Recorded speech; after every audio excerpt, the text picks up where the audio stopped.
broadcast network, AFTERBUZZ TV. Over 20 million weekly downloads in over 150 countries, and your #1 source for after-show entertainment.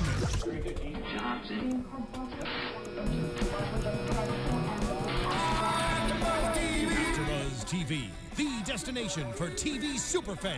Producing after-shows for over 300 of your favorite TV shows. Interviewing celebrities and showrunners. And bringing you behind-the-scenes exclusives. All thanks to E! Entertainment's Maria Menounos, producer Kevin Undergaro, and internet leader Akamai. Now, let the buzz begin! Terrible job. Hey guys!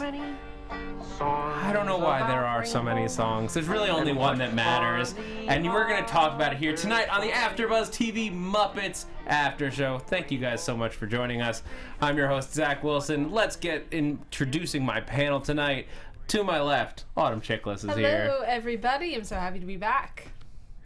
Steve Kaufmann. Steve Kaufmann's here. You can find me at Steve Kaufmann. That's Kaufmann. And I'm Katie Cullen. You can find me on Twitter at Kiaxet. That's Kiaxet. And Autumn, where can the people find you? Where can the people find me? Nowhere, apparently. You can find me on Instagram and Twitter at Autumn Chiklis, AutumnChiklis. If we can't find you anywhere, then how are you here? These are the existential questions we try to answer on the Muppets. Yes, specifically. And specifically, that. what does it mean when you have pigs in a blanket? Really good appetizers, that's what Two very eerily similar pigs for one weird scene. Yeah, that was a bit strange. Oh. Kermit. I mean, Wow. it might be heading in that direction now. We not the plot, but like the content. Yes. It might be heading in that kind of explicit direction. We shall see. Oof. I loved Piggy continually trying to talk over her and then, what is wrong with you? I don't know, my timing's off. That is not what she asked. That totally felt like an improv line to me. Right, Like the two puppeteers are just like we're supposed to be going in unison, and whoever was operating this piggy was off, but they just rolled with it, and it was That'd be awesome. That's a hilarious take. That's That how would it be sounded anyway. No, I can understand why you'd feel that way, because now that you said that, that doesn't feel like a scripted line. Yeah. You know what I mean? That doesn't feel like someone went out of sync, and then my time, you know what I mean? That seems very off the cuff. I feel like that was scripted so well that it came off as natural. Okay. I could buy either on this. Yeah, It seems more likely that it was improvised. There's a lot of lines that I've learned over the years after talking to writers, like interviewing them here at AfterBuzz, and like that line had to be improvised. Right? They're like, no, it was actually the one before it that felt really stilted and like normal. It's a lot of times the writers just know what they're doing. Yeah, that's very This true. strikes me as something that was probably done in rehearsal or something like that. And then they kept it? And then they kept it. I could buy that. Okay. Yeah, which is how a lot of like those improv-y jokes get in there. Is like somebody flubs, they're rehearsing, so they just keep going because it's not important, and then they're like, let's keep that. We're keeping that. But let's talk about Kermit's storyline in this, because Kermit is dealing with some stress, as we all do. As I imagine every showrunner has their nervous breakdowns on a daily basis. Yeah, I can imagine. Yeah, but they cranked the damage up to 11 for this one. There was butter on the brakes and things were melting. I loved this like Marx Brother level of anarchy, comedic anarchy. Totally. I loved Bobo the mechanic. Elevators and helicopters. When you get down to it, it's the same thing. Yeah, I mean, Kermit needed to go on vacation. And to me, like, let's talk about Kermit's storyline specifically and not this show, because Kermit's storyline, we were talking about a little bit before the show. Very interesting path that it took, and it felt very classic Muppets to me.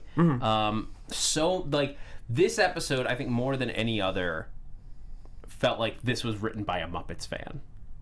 You had Rolf, where he was just like, it sounded exactly like the beginning of his song from the original Muppet movie. Right. I expected him to break out into song, and I was a little disappointed that he didn't. Same here. Well, and the voice was perfect. Oh, yeah. It's the Muppets. They're not messing around. I mean, what do you guys think of Kermit's whole like arc with being stressed out and going to a spa, running into Jason Bateman? The spa bits played out kind of the way I expected them to, given the tone that the show has. But the fact that they actually gave us an ending and a stinger and they kept with the tone, like, we had the moment of Phil going, learn a new song, and that was funny, but I kept expecting Phil to come back because it's that kind of show. Yeah. And instead, you're right, they gave us a very classic Muppets, and they just let it go through the Rainbow Connection because they knew they had our heartstrings, and they left them mostly unmolested. No, that was a very nice shout out. That hit me right in the childhood right there. But, Right in the feels. Right in the feels. But it's interesting because, and obviously we'll get to this later, the conflict in the Well, whatever you want to talk about. Well, no. It's just, the fact that obviously there's been some conflict regarding what direction they want the show to go in. Yes. But The big news. Stick around. Yeah. We're going to Yeah, discuss I'm saying we'll Yes, discuss that's the gonna big happen. news. But this is definitely one path that is very classic. And for those of us who grew up with the Muppets or just love them, for however long they've been around. How long have the Muppets been? Like, do we know the year? Since the Muppet Show started in 1983. Were the movies before that or after? No, the movies were after. Okay. The first one. I hope I'm getting this right. Since at least before I was Please born. be I'll kind, just say Internet. that. Jim Henson, 1955. Jim Henson created the Muppets, Okay. but the They were Muppet on Show set- was Yeah. Yeah, I said Exactly. the Muppet Show. yes. Anyway, irrelevant. Any of us who grew up and their childhood was filled with the Muppets, that ending for me hit me in a very sentimental place. And what was kind of nice was this blending of, they had the one line from Phil, which totally caught me off guard, even though it shouldn't have, considering that that's the kind of show that this is. But for some reason, it just immediately, the second he started singing Rainbow Connection, I melted a little bit, and I'm like, Phil. And then they let it play out. So that sentimentality definitely, or I guess not sentimentality, but that those warm and fuzzies, if you will, totally got to me. But I feel like that's something that they're not going to do very often. They let us have this one because they brought in the Rainbow Connection, and they know, you kind of leave that alone. That's everyone's childhood. That's everyone's heartstrings. You let that one go. But I don't think the show will pull out something like that again. They're leaning too hard on it being a comedy, and they've already built the tone. The other thing that is kind of interesting when you're trying to balance these two, because Muppets are so, innocent, and it's such a clean kind of comedy historically, they kind of took a risk by making it, totally twisting it into this kind of raunchier comedy. And so what you run the risk of when you kind of take something like the Rainbow Connection, which does hold a special place in our childhood, is totally just twisting it. The whole you're ruining my childhood kind of thing. So it's a really interesting balance you have to strike between poking fun at these memories that we have from when we were 8 to completely making them this other thing. Yeah. I mean, that's the thing for me, people I think paint Muppets a little bit heavily into being for kids, because when you get back to it, the Muppets was never really a for kids show. It's always been adult. It's just that we've created this image in our minds because we remembered Yeah, because we were kids. now, I think they were more family entertainment. Yes, they were more they've something you always could put a been- kid in front of. They've always been family, and I would argue that for the most part, the show still falls into that. Yeah. But I'd agree. But I think that this is sort of the tone that that they've been sort of going around for the season, and it's the first season of the show. They're still finding their feet. They're still figuring out where they want to go. Yes. And I think this is the happy balance, because as somebody who deals with a lot of stress, doing tons of different jobs around town, being a freelancer, being a freelance producer, much like Kermit's got one job. That sounds great to me. But you deal with this kind of stress, and you need, as Ralph said, you need to find your old shoe. And that's why I love the idea that Kermit just creates a piece of home. He finds a way to just let it all out. It was right in the heartstrings. I want to know where and how they built that set. Is that on the lot, or did they do that somewhere? That's probably on a soundstage, to be honest. Yeah. That didn't even look. That's it's probably very simple of a set. It's probably not even that. It's not even deep. It's because it's probably the size of a Kermit puppet, but then they have to scale a probably bigger kitchen that they push in through.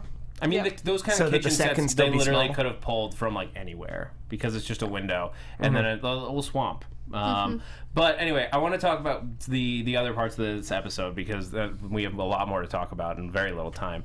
And I see you guys in the chat. We all do. But we low time. Scooter and responsibility. Oh my god. Don't do it. Every single thing that could possibly go wrong goes wrong for Scooter. Of course, it had to. Because of a choice he made. What was the highlight of this? Like, without just recapping all the jokes, what was the highlight moments for you? Piggy, Deadly, and grief counseling. They're gone. You know what? I have to agree with you on that one. That's so funny. That was great. My babies, no. As much as I love the physical comedy with Beaker and the frozen face and the coffee face, That was mine. they're gone. Oh my god, I'm dying. The Freon face with Beaker was mine. Yeah, I mean, That's just perfect. off of that, just the one line, my experiments with cryogenics lost me my chair at Berkeley. What? Well, that's one of those great examples for writing that it is family oriented, because that's the kind of thing that if a parent, a kid and their parents are watching the show, no kid will even think to ask what's going on there. You know what I mean? But every adult in the room is just like, what? Well, and my brain immediately went to, there's all those rumors that Walt Disney is frozen somewhere. Yeah. I'm just like, dang it, they went there. Conspiracy theories. And the one-off line about buttering Patrick Dempsey and Scooter's reaction to that, just like, yep. The coffee face, by the way, I can attest to that. There is no hotter face than coffee face. Coffee is my blood type, and many a day I've been in the car drinking my fresh, damn hot coffee and spilt it on my face. I'm not coordinated. Because the person in front of you on the freeway decided to do a brake check. Yep, and you're just like, oh no, oh my god. So hottest face is a coffee face. I can't speak to Freeze face. Fair enough. I mean, iced coffee face. Yeah, I've never It's gotten a pretty cold face. Freon in my face before. No. I'm but going to keep it that way. as a clumsy person, I feel your pain. Yeah, if anyone has, tweet at us. Tell us your experience. Mr. D Style says, lesson, don't leave Scooter in charge. Oh yeah. Yeah. Well, yeah. Ever. I'm kind but of wondering how he got the position that he has. Well, because he's the stage manager. Like, in theory, he should be somebody that can be counted on. Of course. In that kind of circumstance. He's good. In theory. Well, he's good with being delegated some of Kermit's responsibilities. He's also really smart. He's one of Yeah. those Like, characters. he's a book smart person. He's one of those characters that's a very delicate balance of neuroses, and he's functional in that, but if any one of them gets set off too far, the whole mess falls apart. It's like a house of cards. Yeah. Absolutely. But yeah, it's hysterical that just the one thing. I was expecting it to be like he continually messes up more and more, and that it just keeps, tumbling out of his hands and nothing that he does, you know what I mean? Like a build. Yeah. But it all crumbled from this one mistake, and it wasn't even that big of a deal. There was tape over, and you never touch anything with tape over it. Exactly. Lesson learned. But it's funny that the thing that messed him up I thought it was going to start small and then it was going to get bigger and bigger and bigger, but it was just the one catapult to this freaking endless line of insanity. Turned out it was a switch that just broke the studio. Yeah, what was that? Well, if you don't run something for a long time, when you first turn it on, there's going to be trouble. Yeah, we turned our heater on for the first time in forever, and it smelled like we were going to set off the smoke alarm. Yeah, that's a real thing. Yeah. My goodness. We had two guests. It was not two guest stars in that it was two people, but we had Jason Bateman first, which basically the lesson is Jason Bateman is a dick. What was that? Oh my god. But looking back, he plays those characters way better than straightforward protagonists. I don't prefer him as that character. I don't think Jason Bateman is actually a dick. No. But it was a great, just perfect. It was the perfect Hollywood person, in character for Kermit to have to deal with in that circumstance. For sure. I also the little blueberry bit got to me, I'm not gonna lie, because I grew up primarily in Los Angeles, and I've been exposed to all of that kind of stuff. And it's so real. It's so real that admire the blueberry. Now put it in your mouth. It's the one blueberry on the plate. I just wanted to see where that scene went. My family, we eat a tub of blueberries to each person in a sitting. That's a serving size. That's No, what you jam, eat, but while so- dinner's getting ready. Exactly. This thing, it's just like I majored in theater, so this was all very Oh yeah. the energy. I'm like, oh, it's class. Well, we got a couple people in chat saying the spa is ridiculous, and I'm like, no. That's real. I went to school at Pepperdine. That's smack in the middle of Malibu. Things like this exist. Yeah, y'all have not guys. taken an intro improv class.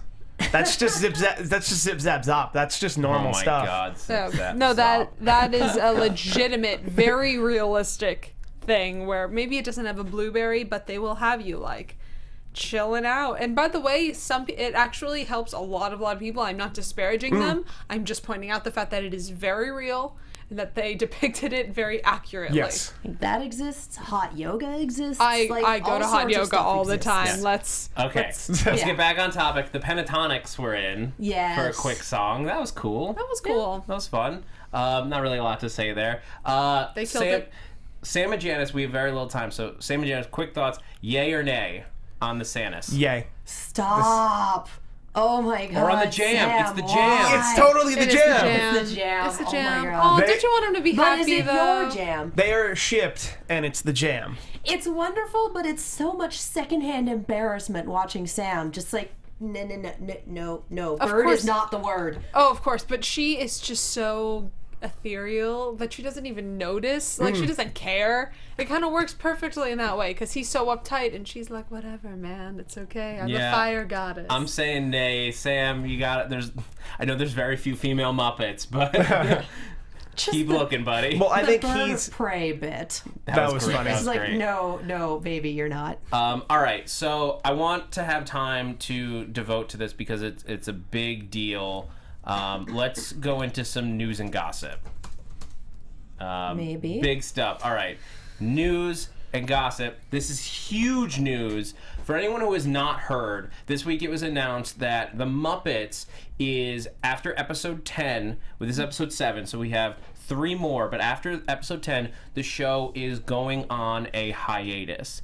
Now, what made this a very unusual story, and I've never heard of this before, is that while they simultaneously put it on hiatus for creative retooling, they also ordered more episodes. Yeah, that was the thing That's that weird. totally Yeah. like whacked me out. I 'Cause- read the first part of that and I was like, oh, okay, so they're trying to like change it up. Or Yeah, they obviously and- aren't happy with it. But then they ordered more? And while they did this, they also fired the showrunner. And basically, this is my interpretation. I want to hear what you guys think. Disney, the show is getting good ratings. It is. It's the highest rated new show on Tuesdays, on any network, on any channel. Dang.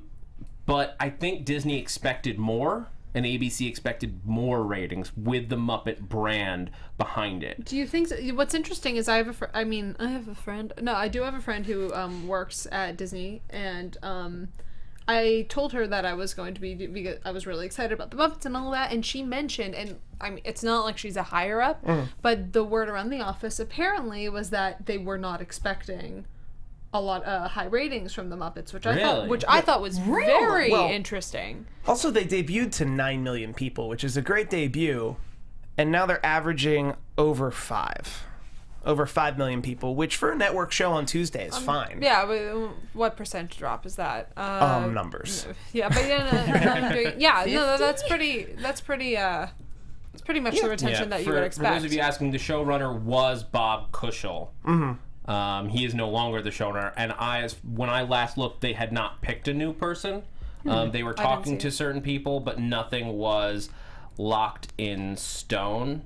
What an incredible thing, though. I've never heard of that either, where they fire a showrunner, creatively uphaul the thing, and yet order more episodes. Normally, I think it's Usually, we're firing the showrunner and doing a creative overhaul. The That's show usually- is dead. I think basically what it comes down to is the Muppets is going to have an audience, regardless, Yeah. because of what it is. Yeah. So ABC is not happy with the direction of the show. I don't know if that's the adult nature, which has been controversial, but I think has been a positive for the show creatively, or if they think that it's too, we've talked about it before, is this show too inside baseball? Do we need to take a step back from the TV stuff and make it more accessible to people further outside of the industry? Here's my question about this particular, because I personally love it. I think that it's lovely. I think that it does strike a nice balance. But I was concerned while watching the show a few times when going for when I put my producer hat on. I was thinking, okay, what are we selling here to? When it comes to the Muppets has historically always been kind of family entertainment, and so it's one of two things. They went for the edgy. They went the edgy route, which I totally understand, especially with network right now, because network is trying to up their edge in order to compete with cable and now with new media. But at the same time, if the Muppets, the Muppets is only going to be so edgy before it starts to lose its charm. So the question becomes, what audience are they seeking specifically? And obviously they're getting good enough ratings and consistent ratings, right? Yeah. Every week. But that was not really concern, but the question I had with this direction, and I wonder if this is what they're discussing, is what exactly are they going for? Because if they're going for really raunchy, you're basically cutting out the history of the Muppets. You're basically throwing a new angle on it completely and disregarding its original intent or its original programming. But if you go too soft, like, you're not gonna have the, You're retreading the becomes Muppet a Show, kid's and it's not the show 70s and not anymore. Exactly. It becomes a kid's show, not a family show. Exactly. And it's a fine line. I think this episode should be their guidebook, basically. I think this episode balanced the more adult humor in certain jokes with the more heavily like the not heavily, but like the nicely sentimental stuff, and just classic Muppet moments like Rolf. Like that felt like Muppets so much. And coupled with Scooter's like adult stuff, like where it's responsibility, there's stress, there's all that stuff, and then and Scooter being like, I'm gonna have to pay my own way on the trip. Very adult, very real, and a kid wouldn't necessarily get all the implications behind it. Oh, of course not. Any last thoughts on this, guys, before we move on? I think there are two factors at play here. One is that it's this weird thing that's happening this fall that I don't think anyone has technically been canceled yet. A lot of shows. No one has. A lot of shows have been reduced. Like a lot of shows that got 13 have been reduced to 10. And we just know what that means. Yeah. And I think the second factor is, I want to call it the Agents of S.H.I.E.L.D. factor. Disney owns ABC. Disney also owns the Muppets. So whatever they can write off as a loss on another show, they could actually write off as integration on this show. So instead of just keep saying, oh, it's going to be 10, we're going to put it on hiatus, which would normally be canceled, they're like, no, there's money here that we can actually retool it and see if we can't put it back on the air. Because if there is another Muppet movie, this will tie into it, this will help it as a property. I'm so interested in network TV right now because we're in such a weird transitional period. I'll keep this short, but we're in such a weird transitional period with new streaming media and the fact that people are obviously consuming their television so differently. And network specifically is going to obviously take the biggest hit because they were already trying to like readjust with the whole cable phase. So it's like a double whammy for them. Not saying they're not doing a great job, it's just such an interesting time. So I find it fascinating that they haven't been canceling shows yet. And I think that might have something to do with this kind of weird trajectory that we're going through. What I've heard from a lot from the people that I know that are a little closer to this is that the way that networks are going is soon you're going to have streaming apps and stuff for every network. You're going to have a CBS app, you're going to have an ABC app, you're going to have an NBC app. Which there's a lot of problems with that. We don't have time to get into it. But what that means for the Muppets is that basically ABC is we need brands that people will go out of their way to chase. And then they can get you can connect them to the more original stuff as well when they get there. You need Agents of S.H.I.E.L.D. You need the Muppets because no matter what the show's doing, somebody is going to look for the Muppets in the app. Of course. Not to mention if everyone has an app, that's another distribution platform. So ABC might not want the Muppets per se. I'm not saying that. I'm saying in a hypothetical they might not want the Muppets, but the CBS app might. They've already got apps. The CBS app might be, or Hulu or Netflix or someone might be like, no, we can pay your overhead to produce your show. And then we'll distribute it. But we have to wrap. I want to, before we get out of here, I do want to give some shout outs on iTunes. Those of you keeping track and waiting to see footage of me on Sesame Street, you're going to have to wait probably one more week because we got to 24 reviews. One more, guys. Meaning, there's no clapping. No, that's 20. That's still impressive. That's still good. It's good, but I'm cheering. I'm going like, yes, you can do it. And literally, one more. you listening to my voice right now can be putting a review on iTunes and get us to 25, and then next week we will be showing this footage. And rate us 5 stars while you're at it. Yes. But so I do want to give some shout outs to the people who did write in. Man in the Booth. I wonder who that is. I wonder who wrote that review, James. the Jimbo Slice. Get us 25 reviews so we can see Zach on Sesame Street. Very simple. That's all you have to do, guys. That helps. Even that just helps us out. It helps keep the show. Again, iTunes helps keep the show findable for new people. It helps keep our lights on. All that stuff is a big help. JE 2016, long review, but says, "Bring on the Muppets. I am so loving the new reboot of the Muppets." And then a lot of nice things to say. They ends up saying they want to see more of Uncle Deadly. Cinnamon Sweet says an ATB favorite. I think AfterBuzz TV is what was. That's interesting. Yeah, absolutely great work and very entertaining. Zach and his panel members have an obvious dedication to the Muppet legacy. Don't get bogged down in summary, and their commentary is hilarious. Let's name my panel, you guys. My panel is amazing. Aww. Autumn, Steve, and Katie. Yes. They have names, guys. Show them some love. And sometimes Alexis. Yes. Okay. The Muppet Poll, real quick, last thing, last week was what guest actor do you want to see on the show? We got a bunch of responses, including people want to see Jon Stewart. That would be awesome. Yeah. Which is an amazing choice and is very close to what I was going to say. The same guy who said Jon Stewart also said Markiplier. Yes, please. Jim Henson's son was from Joey Wog. Lisa R says Kesha. Okay. That'd be a lot. That Clark would be Gregg. a crazy one. Yeah, Taylor Walker, Clark Gregg, or anyone from S.H.I.E.L.D. Yes. Just yes. Also, at Sky Vangolia 11th says Masi Oka. Who is on Heroes. I do the Heroes Reborn panel here at AfterBuzz Only TV. if he yells about Nissan Versus. Always. Versa! Sorry, I'm going way back on that one. Okay, so what do you guys think? What guest actor do you most want to see? Either Keith Allen, who's currently on Z Nation, or Isaiah Mustafa, better known as the Old Spice guy. True story. I was in level 1 improv with Isaiah Mustafa. I kind of love you and hate you at the same time. Yes, and yes, and I will. Yes, and I will tweet at him to see if this Isaiah can happen. Mustafa and Terry All Brooks right, on the same Steve. show. You said. Did you say? I didn't say it on the show. Tony Clifton. Okay, there you go. James is with me. Guy in booth. Yep. One of our reviewers.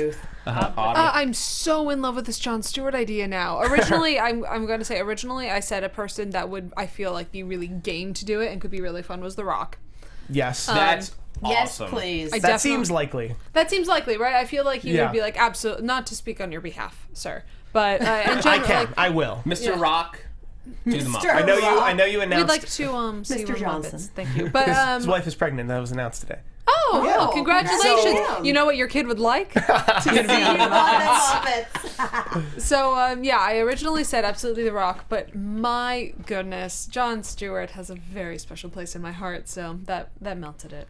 Yeah, I was gonna say Stephen Colbert, just because I feel like he would just love it. Although I guess he fights for CBS now, so I don't know if they'd let him. Yeah. You know what? Let's. But I would love to see him like fighting with Miss Piggy about like late night stuff. That would be very fun. It would be my fun. Poll for next week, guys. I want to know who was Phil. Who was Yes! Phil? Was it Phil Coulson? Was it Phil Dunphy? Was it Phil Donahue? I don't know.